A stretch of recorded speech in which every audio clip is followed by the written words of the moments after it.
Brats, if you were here for the last video, you know that we were trying to find a dock that fits the PS5, the PSVR, keeps it all charged up and nice, and this $20 Skywin one was a fail. Nope.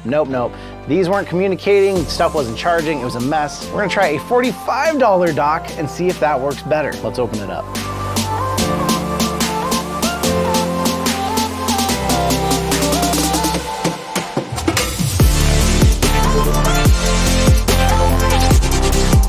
So this one, I like the layout on this one better. It's all white. It's got your controllers kind of at an easier front access point. I have high hopes for this one, especially when it cost over twice as much. It does have some tape on it. Gotta have that small, sharp unboxing knife.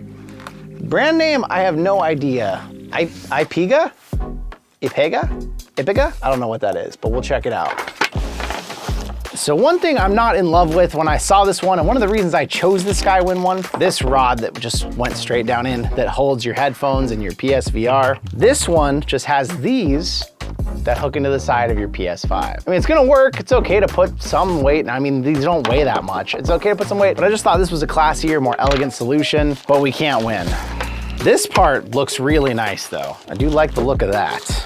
The Skywin as well, it just plugs straight into the USB-C port. You had to push in there kind of awkwardly. This one has adapters like what we're used to with some of the other ones we've used before. The adapters do make them oftentimes charge a little better, a little more reliably. So hopefully that's gonna make a big difference for us. But it looks like you plug that into the top, and then that, instead of having to like really get it right and aim it in there, that kind of just drops in and lands in there. So in theory, that should charge just like that.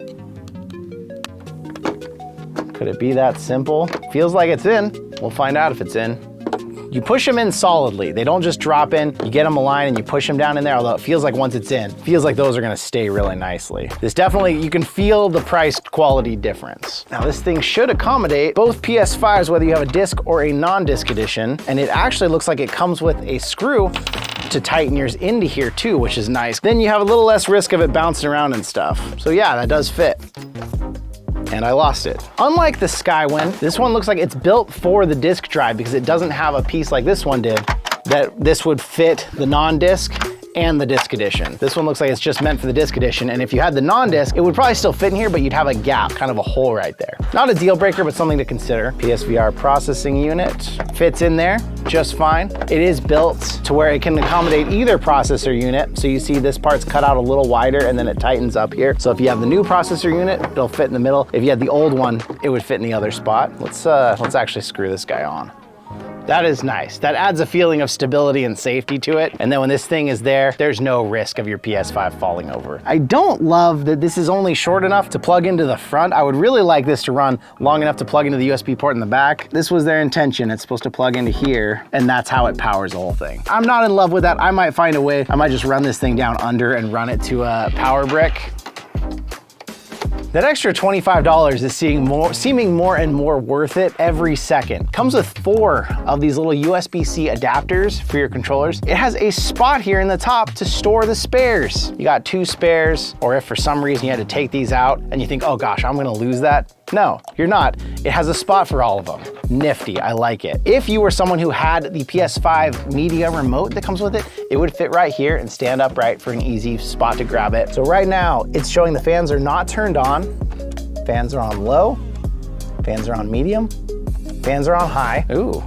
We got some red light coming from those right there. It's blue when it's on low, it's green when it's on medium, and it's red when it's on high. I'm liking this thing more every second that I mess with it. So we drop a controller in here. And one thing, when you drop them in, they kind of want to fall right there. That's not where they should go. They should go like that. And you see A, which is marked A up here, switches over to red. B, which is marked B up here as well. B may actually be charged from sitting in the other dock. And then we got an A and B for the Move controllers here. I probably should have like purposely drained some battery out of these so I could make sure that they're charging. And then we have one spot to hang our headphones. I think your headphones are technically supposed to be on this side because then your PSVR is supposed to hang down on this side.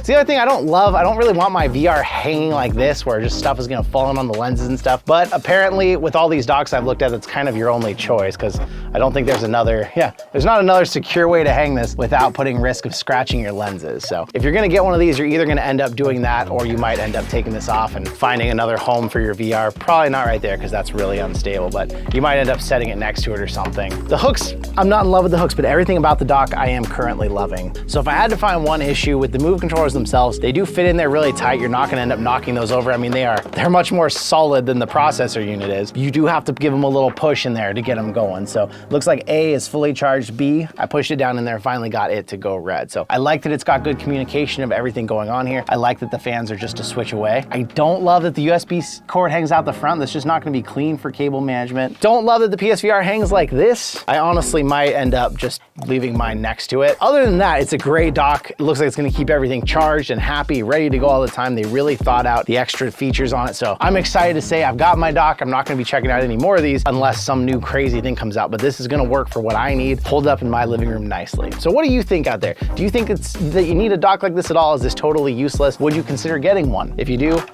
don't get the Skywin one. So I wanna say thank you for coming out today, and I will see you in another reality.